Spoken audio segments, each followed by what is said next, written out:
What's up, immortals? It's your boy GM with Yukihime chapter 166. Two things. First, about my One Piece reviews. The reason why I've stopped them for a while is because for the past several weeks, during the weekend, including Fridays, I'm always swamped with work, and therefore I just can't find time to really make a fresh and detailed One Piece review. So I decided that right now, if you're reading the weekly releases of the chapters, I decided to renew my review activities of One Piece chapters after the flashback of Oden. I think that at that period, I'm gonna have enough time to resume the One Piece reviews that I used to do on a weekly basis. And the second thing, um, I decided that from now on, I'm gonna do reviews of Yukihime and not live actions. The reason why it's not fun when I read the chapter and I'm enjoying it while you guys can't. Because I've been told by a lot of people that hey, where can I see the chapter? Where can I see the chapter? When can I read it? I mean, is it gonna be released soon and all that? Um, but so yeah, like while you guys are waiting for the chapter, I got it already from Comixology or other sources, and it's not fun when when I react like that and you guys are still waiting for it. So it's not cool. So I'm just gonna make a review uh, out of those chapters and give my 2 cents as I usually do. Try to be uh, detailed as best as I can, and hopefully you'll enjoy my reviews. So it is the aftermath of the battle. Like the destruction is monumental. The hotel, Senkyokan, has been completely annihilated off the map. Like there's nothing left out of it. But luckily, when Negi founded this hotel, who became the Yukihime headquarters, he set up some sort of a magic circle on his foundation. It's like a shape memory magic, and with the help of Tota, Set, and Yukihime, they managed to activate a spell in which that everything builds like it was before. So talk about a great insurance plan. I can tell you that if we had that in the real world, wow, insurance would be skyrocketing pricey, but worth it. Or they would just go out of business because if once you get that, hopefully it's for life. Or not. I don't know. So after the battle celebration, hosted by none other than the founder of Yukihime, Yukihime herself. And I think that this is the first time, she's doing a great speech and congratulating everybody to repel the threat of Bahal, and also for the support to the support employees to evacuate the civilians, and the dissemination of information and all that. So Yukihime is really hosting a party to thank everybody who helped in this victory. And I believe this is the first time in the series that I've seen her acted as the founder and leader of this great organization. Like she stood, she gave a great speech. She was like awe-inspiring. She was really the leader that she needed to be. I mean, she's always the leader, no matter what. But I think that there was this aura of strength, discipline, and admiration coming from her, and it was really nice to see her like that for once. But after that, as soon as this party starts, the shenanigans went from A to Z and beyond that. As usual, like perfect Yukihime with a little like that perfect shenanigan that we used to see in the Nejima series. We saw that in this chapter. As soon as this great speech was spoken, oh man, everything went awkward, hellish, chaotic, destructive, you name it. First, you got Set, who happens to be a great butler, and for the party, he come up with an instant magically created, well, not magically created food, but magically appearing food that he cooked all day. He cooked that food all day. When I don't know when he did this, but he made it appear in an instant using the tablecloth of the North Wind, a legendary magical item. So everybody's enjoying it themselves. And Karen, Kumaru, and Kitty are having doubts about him, but he explains that he was under the control of Bahal, but now he's okay. So that passes as an excuse. We also get to learn a bit more about this guy and his powers. Tota keeps questioning him about his light speed capabilities, but I'll get to that later on. So yeah, Seth is really,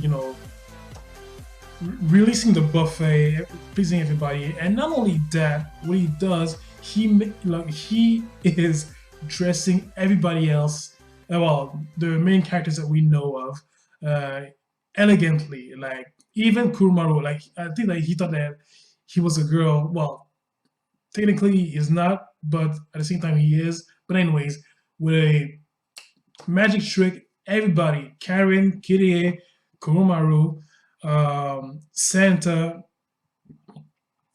Tota, obviously, and some other characters as well. They're all dressed elegantly for this party, and they're all enjoying themselves. And this is the funny part. Seth thinking that Kitty was Tota's wife, and to be honest, I'm not even blaming him, considering how much these two have kissed throughout the entire series. Like they might as well be considered as married, and he dresses her in a different way, in a very wedding-like gown, and when she tells him that I'm not his wife, she no, not she, sorry. Seth looks at Karen and Kurumaru, and again, magically, elegantly dressed in a wedding way, especially for Kurumaru because he looks like the same way he was when he disguised himself. He disguised himself as a girl and went on a date with Tota, and so yeah, that shenanigan was incredible, and every other girls wanted that same makeover. And look, the guy is a very Andy Butler. Well, so this was a very funny episode, but true to this Yuki Older essence, that shenanigan.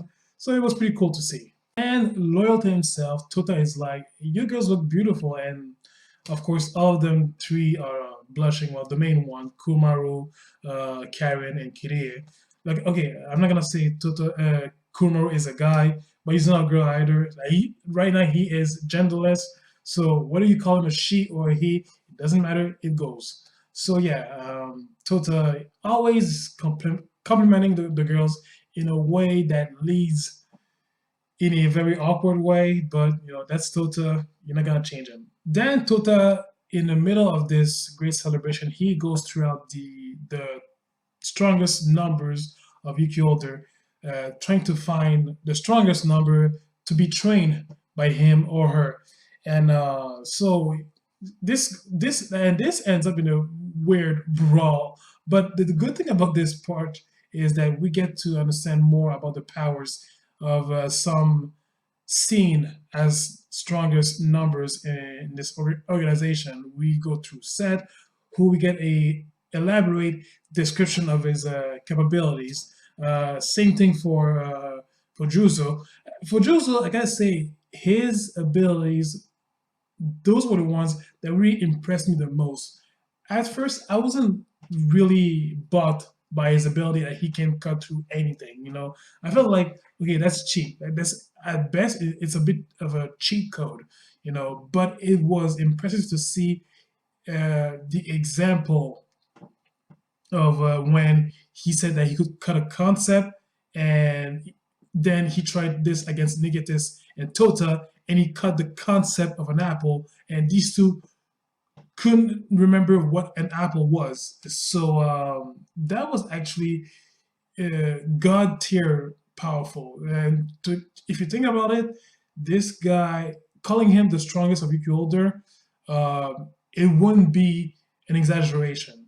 And speaking of Juzo, him and Gengoro, they're like hating each other because they're both Jinbei's disciple, and I think that they were trying to win his favor or something like that. It's pretty funny, but I think that Jinbei just doesn't don't care. Like, get along or just don't bother me about this shitty ass newborn rivalry whatsoever. So yeah, we get to learn a little bit more about those guys and their power abilities. So it was pretty great. Nikitas was the one that really made me laugh near the end of the chapter.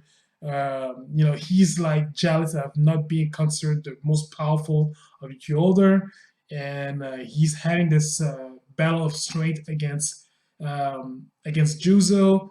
And I love the part where he's like gathering some magical power, and he shoots him up, like he shoots it in the distance, in the horizon, like a Kamehameha wave. So in every shonen series, you always see a glimpse of Dragon Ball because Dragon Ball has been a pioneer of shonen series, and it was really nostalgic to see this. Juzo and Nikitas, they are having this full out, full blown battle, and that's having fun. So imagine if they were very serious. I have no idea who would win.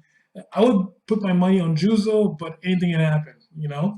And so yeah, Nikitas is just not being considered as the strongest. And speaking of Nikitas, one thing that I love about this guy, no, that made me laugh about this guy, sorry, is what was said about him at the beginning of the chapter. Yukihime says that, the reason why he is in Yuki Older is because he loves books, and not just any books. He's a culture pop fanboy. And I remember how Tota looked at him, and Nikitas was annoyed by that.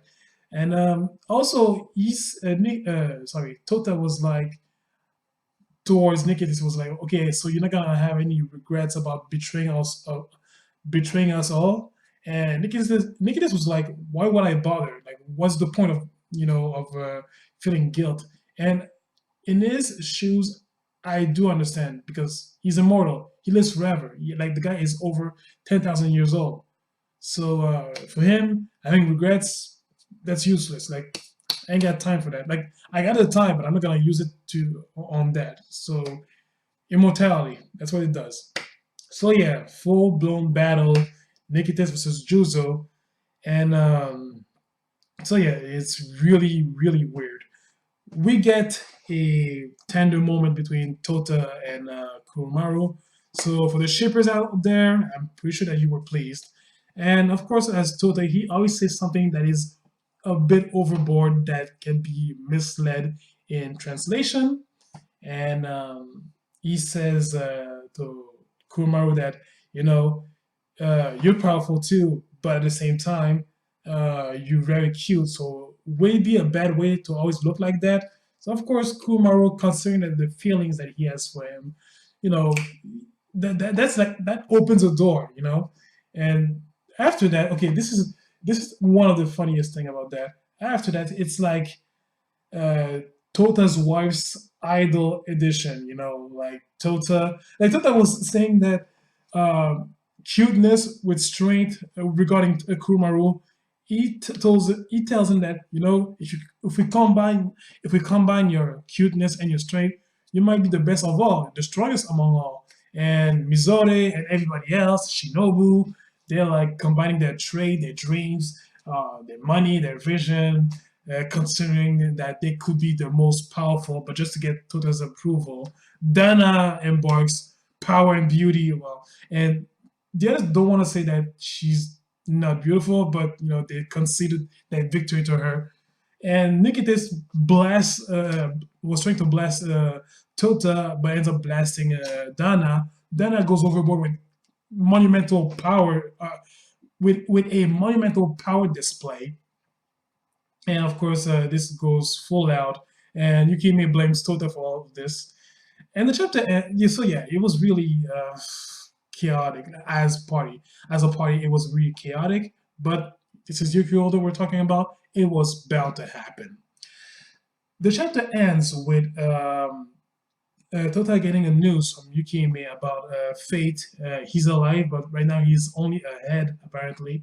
Uh, he has a lead on Bahal and Iyada Bahot, the Mage of the Beginning's location whereabout.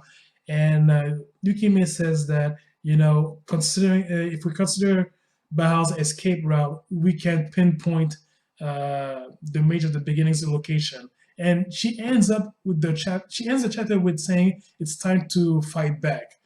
The chapter ends there. With that said, okay, I'm not gonna say okay, this is gonna be the beginning of the end, but I hope that after this chapter, we get to return to something more with more story development. Like look, actually, a chapter like that, I was expecting it. I think that it was even needed to have a chapter like that, a chapter of celebration for the characters to loosen up and to savor their victory. But nevertheless, considering that the series is monthly, I hope we get.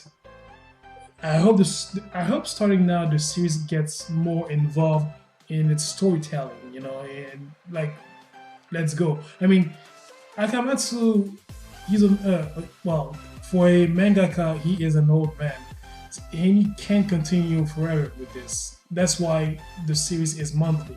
Like, if it was weekly, we would have been way beyond than this actual point.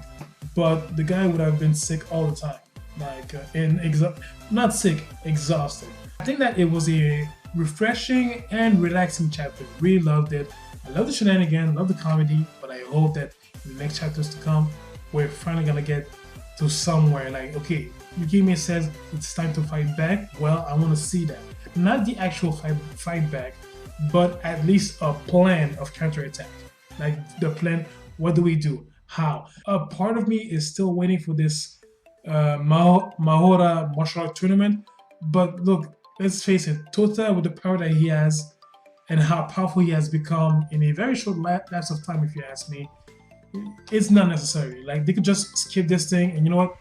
Let's go fight Iyada Bahot. So anyways, tell me your thoughts about the chapter, comment, rate, subscribe, share this video, much appreciated. Please encourage my manga project called Heart of Wildfire. The link is down below. Donate, share. Look, anything helps to make this 19-year-old dream come true. I'm counting on you guys. So in the meantime, mortals, I'll see you next month. So please, while I'm not here, take care of yourselves. See ya!